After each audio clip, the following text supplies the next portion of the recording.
अच्छा जी, the paper is November 19, paper 1, variant 2. Question number 1.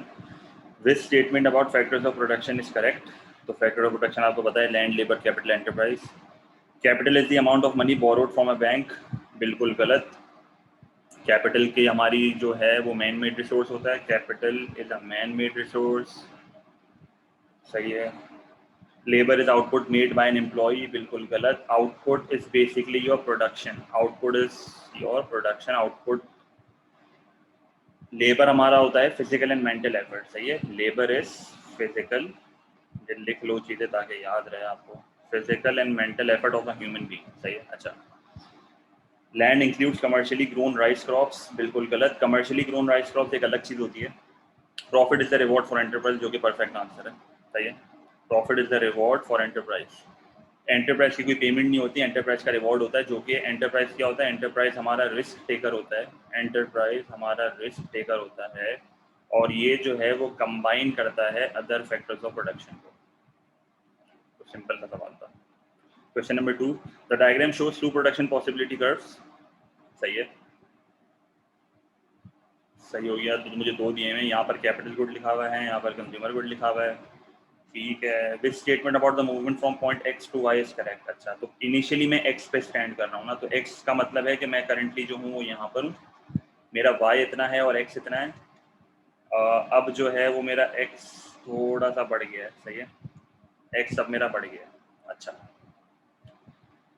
अच्छा, एक सिंपल सा सवाल. मुझे डिस्टेंसेस बता देना. देखो अब सुनो मेरी बात, मैं क्या बोलना चाह रहा हूँ. पहले मैं 50 कैपिटल गुड बना रहा था. पहले मैं 50 कैपिटल गुड बना रहा था और कितने एक्स बना रहा था. सही है. तो मैं कितने कंज्यूमर गुड फॉरगो कर रहा था. मैं कितने कंज्यूमर गुड फॉरगो कर रहा था. मैं इतने कर रहा था.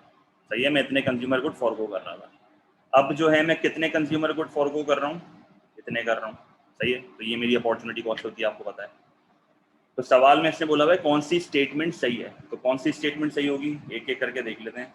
Demand for consumer good have Ryzen. बिल्कुल गलत. अगर कंज्यूमर गुड की डिमांड बढ़ती ना तो मेरा पोटेंशियल नहीं बढ़ता. देखो आप नोटिस करो, यहाँ पर मेरी जो है वो मैं यहाँ से यहाँ गया हूँ, तो मेरा जो पीपीसी है ना वो एक तरह से हुआ है टिल्ट. सही है. और ये टिल्ट इस तरीके से हुआ है कि मेरे कंज्यूमर गुड की जो है वो प्रोडक्टिविटी बढ़ी है. मेरे कंज्यूमर गुड की काइंड ऑफ प्रोडक्टिविटी बढ़ी है और मेरे कंज्यूमर गुड का पोटेंशियल बढ़ चुका है. सही है. अच्छा. The opportunity cost for producing consumer good have Ryzen. Consumer good की अपॉर्चुनिटी कॉस्ट नहीं बढ़ी है. किसकी बढ़ी है. कैपिटल गुड की बढ़ी है. किसकी बढ़ी है. कैपिटल गुड बनाने की अपॉर्चुनिटी कॉस्ट बढ़ी है, क्योंकि कैपिटल गुड बनाने की अपॉर्चुनिटी कॉस्ट क्या होती है. Consumer good. सही है. अच्छा, तो ये भी नहीं होगा. There has been an increase in the productivity in consumer goods. सही है. प्रोडक्शन बिल्कुल सही, क्योंकि पीपीसी मेरा राइट की तरफ फिल्ट हुआ है. पहले मैं इतने कंज्यूमर गुड बना सकता था मैक्सिमम, और अब मैं इतने बना सकता हूँ मैक्सिमम. सही है. तो मेरी प्रोडक्टिविटी बढ़ी है. There has been an inward shift in the production. ये तो बिल्कुल यूजलेस ऑप्शन दिया हुआ है मुझे. ऑप्शन भी तो बिल्कुल फालतू है. अच्छा, ए वाले ऑप्शन में एक चीज मैं बता दूं. ए वाला ऑप्शन अगर होता ना कि कंज्यूमर गुड की डिमांड बढ़ रही है, तो यहाँ पर आती मूवमेंट. यहाँ पर पीपीसी में मूवमेंट आती. क्यों मूवमेंट आती. लेट से मैं यहाँ पर हूँ तो मैं यहाँ पर आ जाऊंगा. सही है. मैं यहाँ पर आ जाऊंगा, मैं अपने एक्स को बढ़ा दूंगा. इस तरह से मूवमेंट आती है. ठीक है. मेरे पोटेंशियल पे फर्क नहीं आता डिमांड बढ़ने से. एक्चुअल में मूवमेंट आती है या पीपीसी के ऊपर मूवमेंट आती है. तो क्वेश्चन नंबर 2 भी आसान था. Question number 3. Sam wrote a list of how he would prefer to spend his Saturday afternoon. सही है. तो उसकी फर्स्ट चॉइस जो है वो क्रिकेट मैच है. सेकंड वगैरह वगैरह सारे मुझे ऑप्शन दिए हुए हैं कि भाई उससे रैंकिंग करी हुई है कि भाई पहले मुझे ये करना है फिर ये करना है. मेरी डिफरेंट चॉइसेस हैं. Unfortunately, a thunderstorm caused the cricket match and the town parade to be cancelled. तो एक थंडरस्टॉर्म की वजह से क्रिकेट मैच और टाउन परेड वाले ऑप्शन अब कट गए. तो ये दोनों ऑप्शन को कटा दो. What was the opportunity cost of going to the cinema? अच्छा, मुझे एक बात बताओ. अब अगर मैं ना क्रिकेट मैच में जा सकता हूँ ना एनुअल परेड में जा सकता हूँ, इसका मतलब कि ये मेरे बेस्ट 2 ऑप्शन हैं. ये मेरे बेस्ट 2 ऑप्शंस अब मेरे पास रह गए. और अगर मैंने डिसाइड किया है कि मुझे सिनेमा जाना है, अगर मैंने डिसाइड किया है मुझे सिनेमा जाना है, मैं क्या चीज़ फॉरगो करूंगा. अब या तो मैं सिनेमा जा सकता हूँ या तो मैं अपने रिश्तेदारों से मिलने जा सकता हूँ. अब अगर मैं सिनेमा जा रहा हूँ तो इसका मतलब है मेरी अपॉर्चुनिटी कॉस्ट क्या होगी. Visit relatives. सही है. तो visiting relatives is my opportunity cost of going to the cinema. सही है. तो अगेन सिंपल सा सवाल. ये दोनों तो वैसे ही कट गए थे. Losing his Saturday free time was not an option. इसकी कोई चॉइस थी नहीं है. सही है. अगर यहाँ पर रिलेटिव की जगह लिखा हुआ होता ना फ्री टाइम, तो फिर ये आंसर होता मेरा। दो नेक्स्ट बेस्ट ऑल्टरनेटिव देखना है ना, इससे मुझे बताया हुआ है भाई नेक्स्ट बेस्ट ऑल्टरनेटिव ये है। सही है, सिंपल सवाल। Question number 4, which pair of economic institutions, इदारे, इकोनॉमिक इदारे can be found in market economy. Market economy जहाँ पर प्राइस मैकेनिज्म होता है, market economy where there is no government intervention. सही है, तो सिंपल दो चीज़ें हमेशा लिखनी होती हैं यहाँ पे। तो लोकल गवर्नमेंट एंड चैरिटीज जो है वो मार्केट इकोनॉमी में नहीं मिलेगा क्योंकि गवर्नमेंट है। Monopoly and commercial bank, yes, market economy में आपको मिलेगा। नेशनलाइज्ड इंडस्ट्रीज कभी भी नहीं होगा, गवर्नमेंट ओन्ड है तो इसको भी हटा दो। Stock exchange and public corporation कभी भी नहीं होगा क्योंकि गवर्नमेंट इदारा है, तो ये भी हटा दो। तो हमें कोई ऐसा ऑप्शन चूज करना था जिसमें देयर इज नो गवर्नमेंट। तो ना मोनोपोली में गवर्नमेंट होती है, ना कमर्शियल बैंक में गवर्नमेंट होती है, क्योंकि ऐसा कोई जिक्र नहीं किया हुआ। कमर्शियल बैंक क्या होती है? Commercial bank are privately owned banks, और एक मोनोपोली प्राइवेटली ओन्ड भी हो सकती है। अब इसने मुझे बताया हुआ नहीं है कि पब्लिक सेक्टर मोनोपोली है कि प्राइवेट सेक्टर मोनोपोली है। सही है, तो हम अज्यूम करेंगे कि ये प्राइवेट सेक्टर मोनोपोली है। सही है, तो B is the right answer. Question number 5, what suggest that there is a market failure. What suggest that there is a market failure. तो बेसिकली मुझे कॉज ऑफ मार्केट फेलियर ढूंढना है। Cause of market failure कौन कौन से होते हैं? Cause of market failure कौन कौन से होते हैं? एक मेरा होता है मेरिट गुड, दूसरा मेरा होता है डीमेरिट गुड, तीसरा मेरा होता है पब्लिक गुड वाला मसला, और चौथा मेरा होता है मोनोपोली। सही है, अच्छा। तो हाई प्रोड्यूसर प्रॉफिट जो है वो is not a market failure, it is an affect. ये एक अफेक्ट है, ये कॉज नहीं है, ये एक अफेक्ट है, ये एक अफेक्ट है। High retail prices is also an affect, this is not a cause of market failure. Lack of competition is a cause of market failure. क्यों? क्योंकि यहाँ से फिर मोनोपोली बनना शुरू हो जाती है। यहाँ से क्या बनना शुरू हो जाती है? मोनोपोली बनना शुरू हो जाती है। And low level of investment is not a market failure. सही है, क्लियर है ये चीज। तो अफेक्ट और कॉज का मतलब पता होना चाहिए आपको। अफेक्ट का मतलब कि मोनोपोली बनने के बाद हाई प्रॉफिट्स होते हैं, मोनोपोली बनने के बाद हाई रिटेल प्राइसेस होती हैं। पर मोनोपोली बनती कैसे है? मोनोपोली बनती है due to lack of competition. तो lack of competition is the cause of market failure. सही है, क्लियर है ये चीज। Question number 6, question number 6, what can cause the supply curve for a product to shift to the right. अगर आपका supply curve right पे जा रहा है, इसका मतलब है आपकी पहले के मुकाबले में सप्लाई बढ़ रही है। तो मुझे कोई ऐसा ऑप्शन ढूंढना है जहां पर मेरी सप्लाई बढ़ रही हो। सही है, तो पहले क्या लिखा हुआ है? N increase in demand for a product, गलत, ये डिमांड की बात कर रहा है। N increase in government subsidy, subsidy से जो है वो आपकी पहले के मुकाबले में सप्लाई बढ़ जाएगी, तो this will be your answer. N increase in indirect taxes, ये हमारा आंसर होगा वैसे।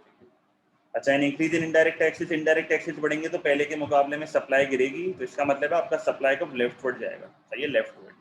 N increase in the cost of production, again वही बात, आपकी सप्लाई जो है वो पहले के मुकाबले में गिरेगी और आपका सप्लाई कब जाएगा? लेफ्टवर्ड। सही है, तो बी हमारा परफेक्ट आंसर है जिसमें मेरा सप्लाई कब जाएगा? राइट में। ठीक है, राइट का मतलब सप्लाई बढ़ रही है। सही है, राइट का मतलब सप्लाई बढ़ रही है। क्वेश्चन नंबर 6 भी हमारा हो गया। Question number 7, a railway company increases ticket prices by 10% for travel between 6 and 9. सही है, between 6 and 9 causing a reduction in demand by 2%. अच्छा, between 6 and 9 का प्राइस इलास्टिसिटी ऑफ डिमांड निकाल सकते हो? क्या फॉर्मूला होता है? Percentage change in quantity demand divided by percentage change in price. तो percentage change in quantity demand क्या है? -2%, और परसेंटेज चेंज इन प्राइस क्या है? +10%। तो पीईडी क्या आ जाएगा हमारा? पीडी क्या आ जाएगा हमारा? पीडी आ जाएगा -0.2। तो -0.2 का मतलब क्या होता है? इनइलास्टिक। सही है, बिल्कुल सही। हाँ, अच्छा, फिर क्या है? After 9 it reduces ticket prices by 5%, reduces resulting in a 7% increase in demand. अच्छा, तो आफ्टर 9 अब देख लेते हैं आफ्टर 9 क्या हो रहा है। आफ्टर 9 का पीडी निकालते हैं। आफ्टर 9 का पीडी क्या होगा? Percentage change in quantity demand कितना है? इंक्रीज है ना, तो +7% डिवाइडेड बाय -5%। तो क्या आ रहा है पीडी अब मेरा? अब पीडी क्या आ रहा है बता दो कोई? 1.4। तो -1.4 is my PD, that means it is elastic. सही है, तो बिटवीन 6 एंड 9 क्या होगा? इन इलास्टिक, एंड आफ्टर 9 क्या होगा? इलास्टिक। तो C would be your answer. सही है, सिंपल सवाल, सी आपका आंसर हो जाएगा। Question number 8, what is the disadvantage of being a specialist skilled worker? What is the disadvantage? एक स्पेशलाइज्ड बंदा जो कि एक ही स्किल में अच्छा है, ऑक्यूपेशनली इमोबाइल है। Career opportunities are abundant. Abundant का मतलब होता है कि there are numerous career opportunities. बिल्कुल गलत, सही है, लिमिटेड अपॉर्चुनिटीज होती हैं। क्या होती हैं? Limited opportunities. और मुझे डिसएडवांटेज ढूंढना है, मुझे डिसएडवांटेज ढूंढना है। Earnings are related to the level of skill. Earnings are related to the level of skill, बिल्कुल सही। और ये एक तरह से एडवांटेज है, ये एक तरह से एडवांटेज है, क्योंकि जितनी अच्छी स्किल होगी उतनी ज्यादा वेजेस होंगे। It may be difficult to find work locally, yes, क्योंकि आप जो हो वो ऑक्यूपेशनली इमोबाइल होते हो, आप फ्लेक्सिबल नहीं होते, सही है। Labour supply is elastic and plentiful, बिल्कुल गलत। Labour supply is in elastic, labour supply is in elastic, क्योंकि स्किल्ड वर्कर मार्केट में इतने नहीं होते, सही है। और स्किल्ड वर्कर बनना भी आसान नहीं है, मुश्किल है, सही है, मुश्किल है। तो एकदम से सप्लाई इंक्रीज नहीं हो सकती। लेट से अगर मैं कहता हूं कि एक ऑक्यूपेशन में फॉर सम रीजन वेजेस जो है वो हल्की सी ज्यादा से बढ़ गई, क्वांटिटी सप्लाइड बहुत कम से बढ़ेगी। क्यों बहुत कम से बढ़ेगी? क्योंकि ये एक ऐसी ऑक्यूपेशन है जिसमें बहुत ज्यादा स्किल्स चाहिए, बहुत ज्यादा ट्रेनिंग चाहिए। तो एकदम से जो है वो मार्केट की सप्लाई नहीं बढ़ेगी लेबर की, सही है, लेबर की थोड़ा टाइम लगता है।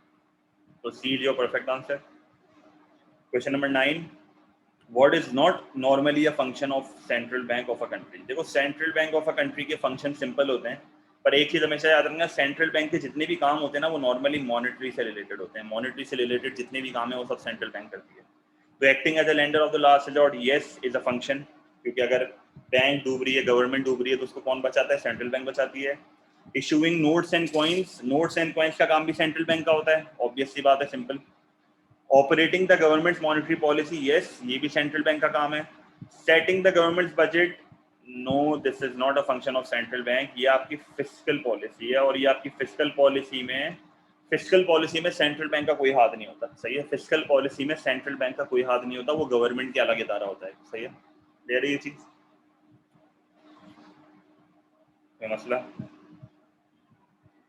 ठीक है। The table shows how 3 people X, Y and Z spend their income. I guess ये repeated सवाल है, हम ये पहले डिस्कस कर चुके हैं, या थोड़ा सा अलग होगा, देख लेते हैं।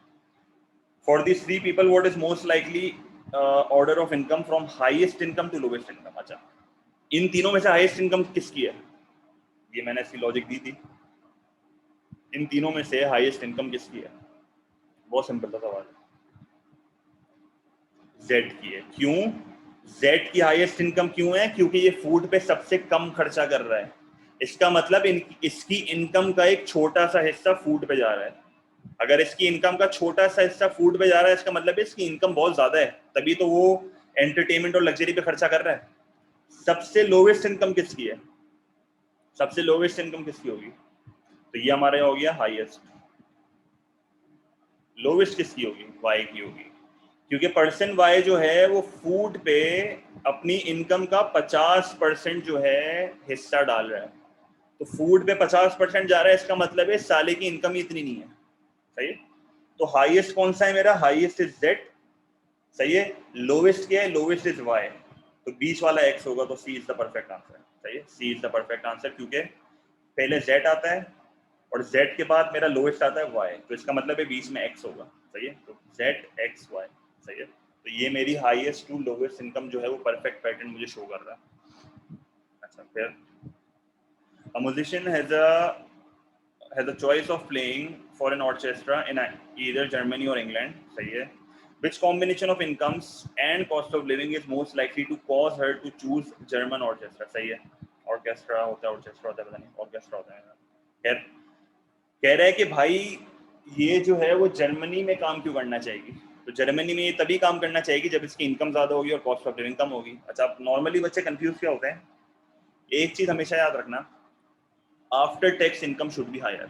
एक तो सिंपल सी बात है, after tax income should be higher, obvious सी बात है। टैक्स पे करने के बाद आपकी इनकम ज्यादा होनी चाहिए, सही है, पहली चीज। फिर कॉस्ट ऑफ लिविंग आपकी कम होनी चाहिए। तो ये क्वाइट सिंपली मुझे मेरा आंसर मिल गया है, तो मेरा आंसर होगा डी। अब बच्चे बोलते हैं sir pre tax income lower है, आफ्टर टैक्स इनकम हायर है, ऐसा कैसे हो सकता है? नॉर्मली एक सवाल यहाँ पर मुझे ये आता है एमसीक्यू में कि sir after tax income is higher and pre tax income is lower. तो भाई अपना जर्मनी की गवर्नमेंट जो है वो लोगों को बेनिफिट्स दे रही है, जर्मनी की गवर्नमेंट लोगों को बेनिफिट्स दे रही है, तभी उनकी आफ्टर टैक्स इनकम ज़्यादा है। सही है, तो ये सबसे बेस्ट सिनेरियो है ना भाई, कॉस्ट ऑफ लिविंग भी कम है, गवर्नमेंट भी पैसे दे रही है, सब बेहतरीन है। सही है। Question number 12, which type of business organization is necessarily in the public sector of the economy? तो public sector of the economy क्या होता है? Government owned. पब्लिक सेक्टर क्या होता है? Government owned. तो multinational company is not government owned, public limited company is not government owned. Public limited, जिस company के आगे लिमिटेड आ जाए वो प्राइवेटली ओन्ड है। हाँ भाई, ये लिमिटेड का मतलब है प्राइवेट। सही है, public limited, private limited, business studies का बहुत इंपॉर्टेंट कॉन्सेप्ट है, पता होना चाहिए। Public corporation is governmentally owned और sole trader is not governmentally owned. सही है, तो गवर्नमेंट ओन्ड जो है सिर्फ पब्लिक कॉर्पोरेशन है। पब्लिक कॉर्पोरेशन एक ऐसा इरादा है जो कि गवर्नमेंट ओन्ड होता है। भाई अब नॉर्मली इसकी एग्जांपल क्या है, बाहर मुल्कों में या पाकिस्तान में भी कुछ स्टोर्स ऐसे हैं, सुपरमार्केट्स, कुछ सुपरमार्केट्स ऐसे हैं जो गवर्नमेंट की तरफ से हैं, वहाँ पर सब्सिडाइज रेट पे जो है ना वो चीज़ें मिलती हैं, तो वो गवर्नमेंट ओन्ड होता है, वो पब्लिक कॉर्पोरेशन होती है जो पब्लिक की मदद के लिए। सही है, तो 12 का आंसर आपका हो गया C. Question number 13, which combination of characteristics correctly describes the monopoly? तो मोनोपोली में बैरियर्स टू एंट्री हाई होने चाहिए, तभी तो वो मोनोपोली बनता है। अगर बैरियर्स टू एंट्री लो होंगे और अगर फर्म मार्केट में घुसते जा रही है तो फिर तो कभी मोनोपोली बन ही नहीं सकते ना आप। तो बैरियर्स टू एंट्री हाई होने चाहिए कि आसानी से कोई भी फर्म मार्केट में नहीं आ सके, और economy of scale is possible. क्यों? Because monopoly is a large firm, और मोनोपोली लार्ज फर्म है तो इकोनॉमी ऑफ स्केल उसको हो सकते हैं। तो possible barriers to entry high, तो आपका आंसर हो जाएगा ए। सही है, 13 का आंसर ए हो गया, बहुत आसान है। फिर the table shows the sale of cold drinks made by a company in the UK in 2016 and 2017। तो 2016-2017 का मुझे डेटा दिया हुआ है। Demand for cold drinks is influenced by changes in temperature. भाई टेम्परेचर के हिसाब से जो है वो कोल्ड ड्रिंक की डिमांड चेंज होती है, मतलब एक तरह से विंटर और समर्स की बात कर रहा है, ये मौसम की बात कर रहा है। In 2016 the sales followed the usual sale pattern. तो 2016 में क्या हो रहा है, अप्रैल से लेके मई में डिमांड बढ़ रही है, मई से जून में डिमांड बढ़ रही है, सेल्स बढ़ रही है, बेसिकली सेल्स की बात हो रही है। जून से जुलाई भी सेल्स बढ़ रही हैं और जुलाई से अगस्त भी सेल्स बढ़ रही हैं। देखो बढ़ती जा रही हैं, सेल्स बढ़ती जा रही है। अच्छा, फिर आप देखो 2017 में क्या हो रहा है, पहले आपकी सेल्स बढ़ी, फिर आपकी सेल्स गिर गई। तो जून वाला पैटर्न जो है वो फॉलो नहीं हो रहा, जून वाले पैटर्न में थोड़ा झोल है। फिर क्या हुआ, फिर जून से जुलाई भी आपकी सेल्स बढ़ी एंड देन जुलाई से अगस्त भी सेल्स बढ़ी। तो मसला किधर आया था? जून में आया है, मसला आया है जून में। 2016 में आपकी जून में डिमांड बढ़ी थी और 2017 में ऐसा नहीं हो रहा। In which month of 2017 was the usual pattern disturb? तो कौन से महीने में 2016 वाला पैटर्न जो है वो डिस्टर्ब हुआ है 2017 में? साफ साफ मैंने हाईलाइट पहले ही करके दे दिया है, जून में डिस्टर्ब हुआ है। जून में 2016 वाला पैटर्न फॉलो नहीं हुआ। अगर 2016 वाला पैटर्न फॉलो हो रहा होता तो मेरी जो है वो डिमांड बढ़नी चाहिए थी, पर यहाँ पर मेरी डिमांड गिरी हुई है। सही है, तो मेरा आंसर हो जाएगा बी। ये कोई इकोनॉमिक्स का सवाल नहीं था, अगर मैं ये साइंस के पेपर में भी ये सवाल दे दूँ ना तो बच्चा कर लेगा। सही है, इसमें कोई लॉजिक नहीं लग रही है, सिंपल है, टेबल देखना है। सही है। अच्छा, फिर question number 15, A firm producing bicycles has the following costs at different levels of output। सही है, सिंपल। आउटपुट दिया हुआ है, total fix cost, total variable cost. ठीक है। What happens to the average total cost over the range of output? अच्छा, अब average total cost का फॉर्मूला आपको अच्छे से याद होगा। एवरेज टोटल कॉस्ट का फॉर्मूला क्या होता है? Total cost divided by quantity. अब मेरे पास टोटल कॉस्ट तो है ही नहीं, तो मैं जो है वो बराबर में एक और इसकी एक टेबल बना लेता हूँ जिसमें मैं टोटल कॉस्ट लिख देता हूँ। तो मैं इन दोनों को ऐड कर दूंगा, क्योंकि मेरी टोटल कॉस्ट क्या होती है? Variable cost, fix cost plus variable cost. तो मैं टोटल कॉस्ट निकाल लेता हूँ। कैसे निकालूंगा? 300 प्लस 800 इज योर 1100। 300 ये मेरा हो गया 1800 और ये हो गया 3600। फिर मैं एक और यहाँ पर टेबल बना देता हूँ जहाँ पर मैं एवरेज टोटल कॉस्ट लिख दूंगा अपनी। एवरेज टोटल कॉस्ट कैसे निकालोगे? पहली वाली मैं निकाल के दिखाता हूँ, बाकी आप खुद निकाल लेना। क्या करोगे? 1100 डिवाइडेड बाय 10, तो क्या आ जाएगा? 1100 डिवाइडेड बाय 10 क्या आ जाएगा? 110। सही है, 110। इसी तरह बाकियों की बताओ। दूसरे 20 आउटपुट पे क्या होगी? 90, यस। और 30 पे क्या होगी? 120। तो क्या पैटर्न है? पैटर्न क्या हो रहा है? पहले बढ़ रही है, पहले बढ़ रही है, नहीं, पहले फॉल हो रही है फिर बढ़ रही है, ऐसा ही हो रहा है ना। What happens to the average total cost over the range of output? पहले फॉल हो रही है, it falls and then write this. तो B is the answer. It falls, then write this. पहले 110 से 90 पे गया, फिर 90 से 120 पे आया, तो पहले गिरी फिर बढ़ी, तो आंसर क्या बन गया मेरा? B आंसर बन गया. सही है. Question number 16. Why are indirect taxes such as VAT, VAT is indirect taxes, value added tax of 20% on goods and services described as regressive? Regressive क्या होता था कि अगर आपकी इनकम बढ़ रही है तो आपके ऊपर टैक्स का परसेंटेज कम होता जाएगा. इसका मतलब कि रिग्रेसिव टैक्स एक ऐसा टैक्स है जिसका बर्डन ज्यादा किस पे होता है? पुअर पे, गरीबों पे ज्यादा इम्पैक्ट लेके आती है वो. सही है. Indirect tax is an example of regressive ना, बार बार हम पढ़ते हैं. तो when comparing, described as regressive when comparing high income and low income purchasers. तो भाई क्या होगा? High income purchasers pay a higher percentage of their income tax. बिल्कुल गलत. Lower percentage pay करते हैं वो लोग regressive में.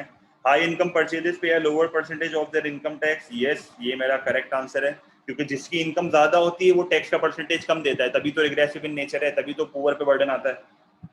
लो इनकम परचेजर्स पे अ लोअर इनकम, बिल्कुल गलत. दे pay a higher percentage, they pay a higher percentage. Low income बोले तो पुअर. Low income purchases and high income purchases pay the same percentage. Same percentage का मतलब होता है प्रोपोर्शनल, तो ये भी गलत. तो बी जो है वो परफेक्ट आंसर है आपका. सही है. 17. The government has an important role in mixed economies. सही है, गवर्नमेंट का एक बहुत इंपॉर्टेंट रोल है मिक्स्ड इकोनॉमीज में. अच्छा, Which function would it not perform? तो मिक्स इकोनॉमी में क्या होता है? Private plus public sector. सही है, प्राइवेट प्लस पब्लिक सेक्टर, जहाँ पर गवर्नमेंट भी है और प्राइवेट सेक्टर भी है. Which function would it not perform? सही है. Distributing dividends from profits of state-owned enterprises, इस पे मैं आता हूँ वापस. Employing workers to collect taxes, ये वो परफॉर्म करेगा. Investing in transport infrastructure projects, इसमें भी इन्वेस्ट करेगा. गवर्नमेंट का काम होगा यहाँ पर भी. Producing goods in public corporation, yes, public corporation तो होते ही गवर्नमेंट है, तो अगर ये तीन काम करेगा तो इसका मतलब है ये वाला काम वो नहीं करेगा.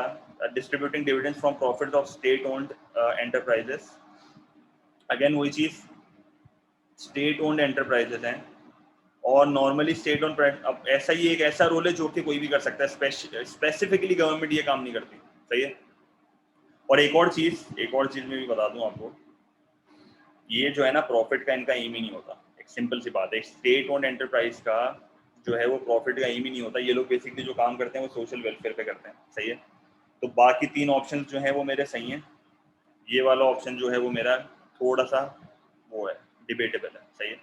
तो ये तीन मेरे गवर्नमेंट के रोल हैं, ये वाला मेरा गवर्नमेंट का रोल नहीं है. सही है.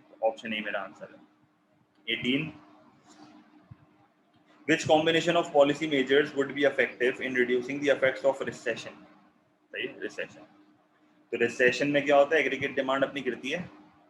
तो और जब भी एग्रीगेट डिमांड हमारी गिरती है तो अपन क्या करते हैं? अपन जो है वो दो पॉलिसीज पे काम करते हैं. कौन सी दो पॉलिसीज पे? एक एक्सपेंशनरी फिस्कल होती है और एक एक्सपेंशनरी मॉनेटरी होती है. एक्सपेंशनरी फिस्कल में अपन क्या करते हैं? गवर्नमेंट स्पेंडिंग को बढ़ाते हैं, टैक्स को गिराते हैं. मॉनेटरी में अपन क्या करते हैं? मनी सप्लाई को बढ़ाएंगे, इंटरेस्ट रेट को गिराएंगे और एक्सचेंज रेट हमारा ऑटोमेटिकली बढ़ जाएगा. सही है. तो यहाँ पर आंसर क्या होगा? Reducing interest rate, yes. Reducing income tax, yes. सबसे इफेक्टिव यही होगा. बाकी ऑप्शन देख लेते हैं. Reduction in interest rate, yes. Increasing income tax, no. Increasing interest rate, गलत. इंक्रीजिंग इंटरेस्ट रेट, गलत. तो ये आपका परफेक्ट आंसर है जिसमें आप एक्सपेंशनरी मॉनेटरी, एक्सपेंशनरी फिस्कल. सही है. तो दोनों पॉलिसीज पे काम कर रहे हैं तो अपना काम यहाँ पर हो जाएगा. ठीक है. 19. How would government spending on education be classified? अच्छा भाई, गवर्नमेंट स्पेंडिंग जो है वो किसका पार्ट होती है? Fiscal policy. एजुकेशन से एक कंट्री का पोटेंशियल बढ़ता है और पोटेंशियल बढ़ाने के लिए कौन सी पॉलिसी होती है? सप्लाई साइड पॉलिसी, जो कि मेरे LRAS पे काम करती है, लॉन्ग रन एग्रीगेट सप्लाई. तो it is a fiscal policy, yes. It is the supply side policy, yes. और मॉनेटरी पॉलिसी ये नहीं है, नो. सी मेरा परफेक्ट आंसर है, क्योंकि मॉनेटरी पॉलिसी में आपका money supply, interest rate, exchange rate, ये सारी चीजें आती हैं. तो मॉनेटरी पॉलिसी का यहाँ पर कोई लेना देना नहीं है. सही है. आसान सवाल था बहुत. तो इसका आंसर क्या है? इसका आंसर सी है, सी आंसर है, सही है। 20 which increase is most likely to cause a rise in the output of an economy। Economy का आउटपुट बढ़ाना है तो इसका मतलब है इकोनॉमी का एक तरह से अपने को काइंड ऑफ इकोनॉमिक ग्रोथ की बात हो रही है यहाँ पे, सही है, ठीक है, इकोनॉमिक ग्रोथ की बात हो रही है। मोस्ट लाइकली बोला है, मोस्ट लाइकली। अच्छा, हाइपर इन्फ्लेशन पे नहीं हो सकता क्योंकि आप ऑलरेडी फुल एम्प्लॉयमेंट पे काम कर रहे हो, क्योंकि हाइपर इन्फ्लेशन आपकी कब होती है? जब आप फुल एम्प्लॉयमेंट लेवल पे होते हो, जब आप अपने आउटपुट को नहीं बढ़ा सकते, सिर्फ प्राइसेस बढ़ती हैं, याद है ना ये चीज, सही है। मोस्ट लाइकली टू कॉज, ये मेरी फिस्कल पॉलिसी है, ये मेरी मॉनेटरी पॉलिसी है, सही है। इससे मैं अपने आउटपुट को बढ़ा सकता हूं, पर मोस्ट लाइकली बोला है, मोस्ट लाइकली का मतलब है डी आंसर होना चाहिए, इन्वेस्टमेंट, क्योंकि इन्वेस्टमेंट आपकी डायरेक्टली जो है वो सप्लाई साइड को हिट कर सकती है और इससे डायरेक्टली आपके मुल्क का पोटेंशियल भी बढ़ सकता है, सही है। अब आप बोलोगे भाई कि फिस्कल और मॉनेटरी पॉलिसी भी तो हो सकता है, भाई ये हो सकता है, सवाल में इसने बोला है मोस्ट लाइकली, तो मोस्ट लाइकली तो इन्वेस्टमेंट ही है ना। पॉसिबल चांसेस है मैं इनकम टैक्सेस और इंटरेस्ट रेट को चेंज कर रहा हूँ, पॉसिबल चांसेस है मैं इनकम टैक्सेस और इंटरेस्ट रेट को चेंज कर रहा हूँ, पर मेरी इकोनॉमी फुल एम्प्लॉयमेंट लेवल पर, तो फिर यहाँ पर मैं क्या कर सकता हूँ? कुछ भी नहीं कर सकता, तो इनकम टैक्स और इंटरेस्ट रेट से आउटपुट थोड़ी बढ़ेगा, तो ये डिपेंड करता है। अच्छा ये चलो एक और चीज बोल देता हूँ, ये दोनों चीजें ना ये डिपेंड करता है डिफ्लेशनरी गैप के ऊपर। किसके ऊपर डिपेंड करता है? डिफ्लेशनरी गैप के ऊपर डिपेंड करता है। पर सप्लाई साइड पॉलिसी की टेंशन थोड़ी है, ये तो डायरेक्ट पोटेंशियल बढ़ा देगा आपका, सही। डिफ्लेशनरी गैप क्या होता था? चलो ये भी बता देते हैं, एक्चुअल और पोटेंशियल का फर्क होता था ना इकोनॉमी में, कितनी स्लैक, स्लैक बोले तो unused resources, availability of unused resources, availability of unused resources, इसको अंग्रेजी में क्या बोलते हैं? स्लैक, अंग्रेजी टर्म में एमसीक्यू में पूछ लेता है कभी कभार, SLACK, सही है। क्वेश्चन नंबर 21, तो आंसर क्या था? आंसर डी था 21। Why was the Human Development Index introduced as a measure of the standard of living? तो HDI का काम क्या किया था? हमने ऑलरेडी डिस्कस कर लिया है ये। एक तो इसका काम है ये रियल जीडीपी पर हेड देखता है, दूसरा इसका काम है ये एजुकेशन देखता है कि भाई एक इकोनॉमी में एजुकेशन क्या है, दूसरा ये देखता है हेल्थ। अब एजुकेशन में आपका ईयर्स ऑफ स्कूलिंग भी आ जाता है कि भाई कितना साल बच्चा स्कूल जा रहा है, उसके अलावा हेल्थ देख लेते हैं, लाइफ एक्सपेक्टेंसी वगैरह, ये सारी चीज़ें हैं। तो क्यों HDI जो है इंट्रोड्यूस हुआ था? वो इसलिए इंट्रोड्यूस हुआ था क्योंकि education and health care are important contributors to the standard of living. अब रियल जीडीपी पर हेड जो है वो ना एजुकेशन को देखता है ना हेल्थ को देखता है, मसला है ये। GDP per head only measures development, बिल्कुल गलत, it does not measure development. Development में आपका एजुकेशन हेल्थ वगैरह आ जाता है। जीडीपी जो है वो खाली इकोनॉमिक ग्रोथ देखता है, क्या देखता है? खाली इकोनॉमिक ग्रोथ, सही है। ये सिर्फ और सिर्फ आपके आउटपुट को देखता है।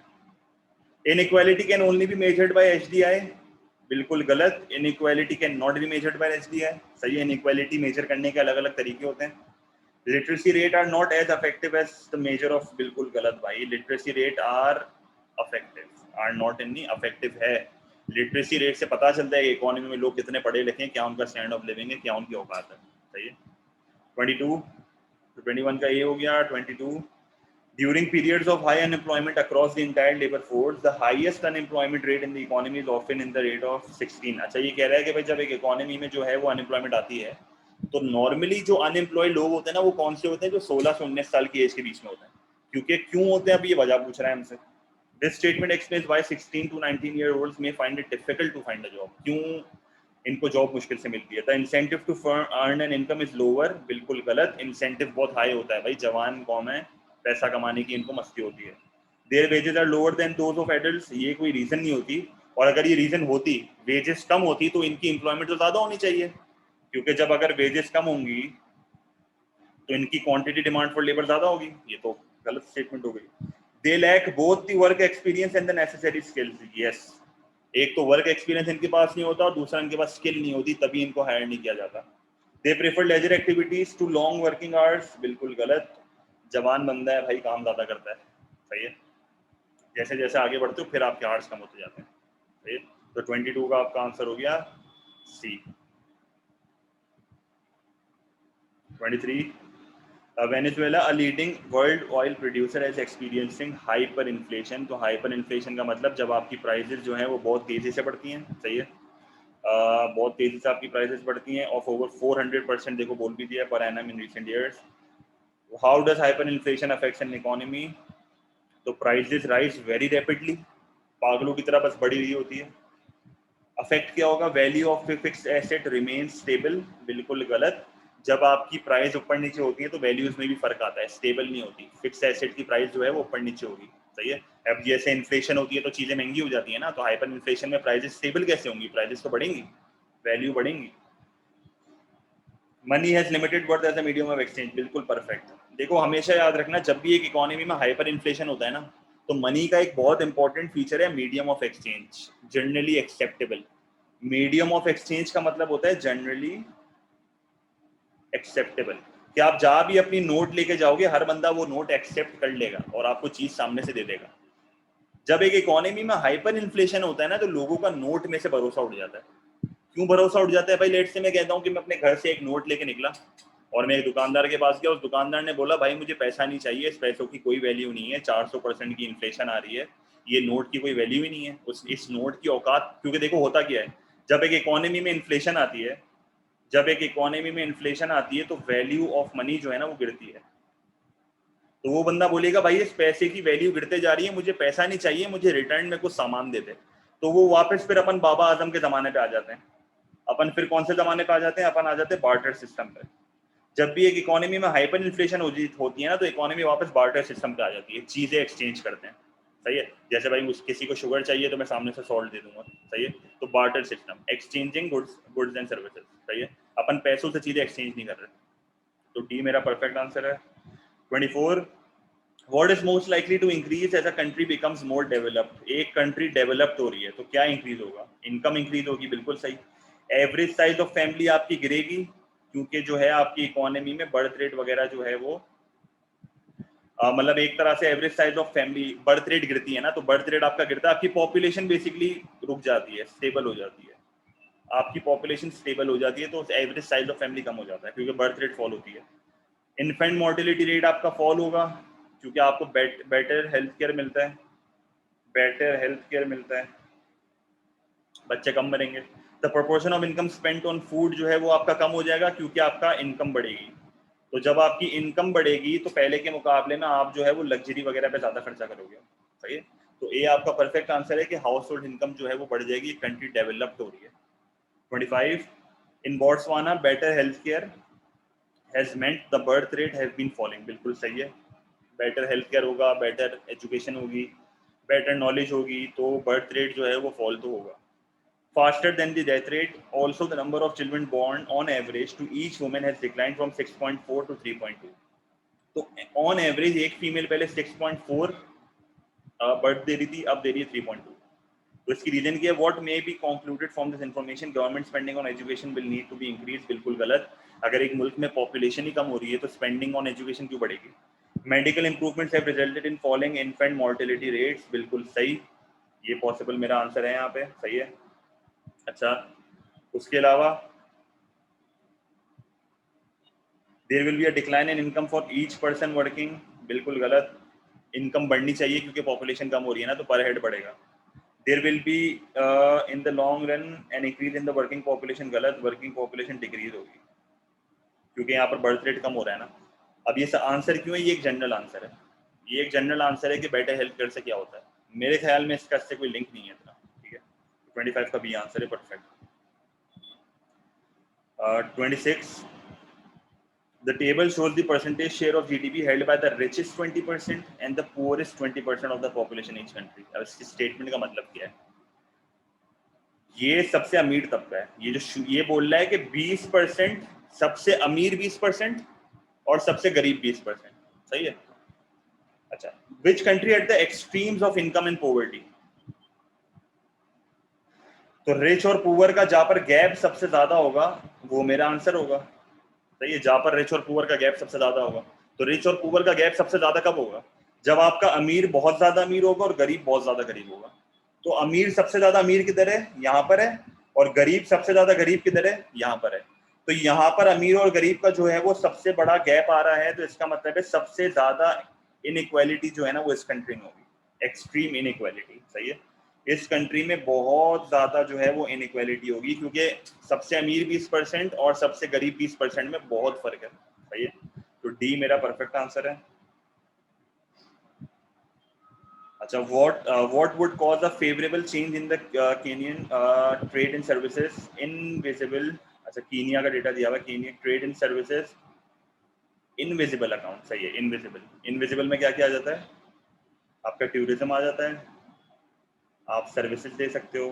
कौन सी सर्विसेज? लेट्स से ट्रांसपोर्ट की सर्विस दे दी आपने, बैंकिंग की सर्विस दे दी किसी कंट्री को, लेट्स से, तो ये सब इनविजिबल का पार्ट है। अच्छा, तो फेवरेबल का मतलब है कि सरप्लस, तो बढ़ना चाहिए। A company will the contract to transport exports from Uganda, तो ट्रांसपोर्ट की सर्विस दे रहे हैं, तो ट्रांसपोर्ट की सर्विस देंगे तो क्या होगा? हमारा इनविजिबल जो है वो एक्सपोर्ट का रेवेन्यू बढ़ेगा, तो इससे हमारा सरप्लस होगा। A perfect answer. कीनिया किसी कंट्री को सर्विस दे रहा है ट्रांसपोर्ट की, a Kenyan tea company increases export, तो ये तो विजिबल ट्रेड है, ये विजिबल ट्रेड है, टी है ना, टी विजिबल ट्रेड है ये। A Kenyan trade delegation promoting coffee sales visits in India, तो हमारी कंट्री से लोग इंडिया जा रहे हैं, हमारी कंट्री से लोग इंडिया जा रहे हैं, इसका मतलब है हमारा जो है वो इंपोर्ट का एक्सपेंडिचर बढ़ रहा है, पैसा मुल्क से बाहर जा रहा है। A Zambian company increased exports to Kenya, again visible trade की बात हो रही है, और जामियन कंपनी के एक्सपोर्ट्स कीनिया बढ़ रहे हैं, इसका मतलब है हमारा इंपोर्ट का एक्सपेंडिचर जो है वो बढ़ रहा है, हमारा इंपोर्ट का एक्सपेंडिचर जो है वो बढ़ रहा है, तो परफेक्ट आंसर यहाँ पर मेरा ये हो जाएगा। सही है, simple. 28, what is the disadvantage of trade protection? Trade protection बोले तो टैरिफ हो गया, कोटा हो गया, सही है, सब्सिडी हो गया, बहुत चीजें आ सकती हैं। Of manufactured goods, it can lead to retaliation from trading partners. Yes, आप टैरिफ लगाओगे तो सामने वाला नहीं लगा सकता, आप कोटा लगाओगे तो सामने वाला नहीं लगा सकता, आप अपने प्रोड्यूसर को सब्सिडी दे रहे हो तो सामने वाला नहीं दे सकता, तो रिटेलिएशन होती है ना, राइवल्स हैं। It encourages infant industries to grow, ये एडवांटेज है। It increases demand for domestic manufactured good, advantage है क्योंकि आप लोगों को स्विच करवा रहे हो। It reduces outflows of company to pay of currencies to pay for imports, ये एडवांटेज है। तो ये तीन जो हैं वो एडवांटेजेस हैं ऑफ प्रोटेक्शन, so ये एडवांटेजेस ऑफ ट्रेड प्रोटेक्शन। 29,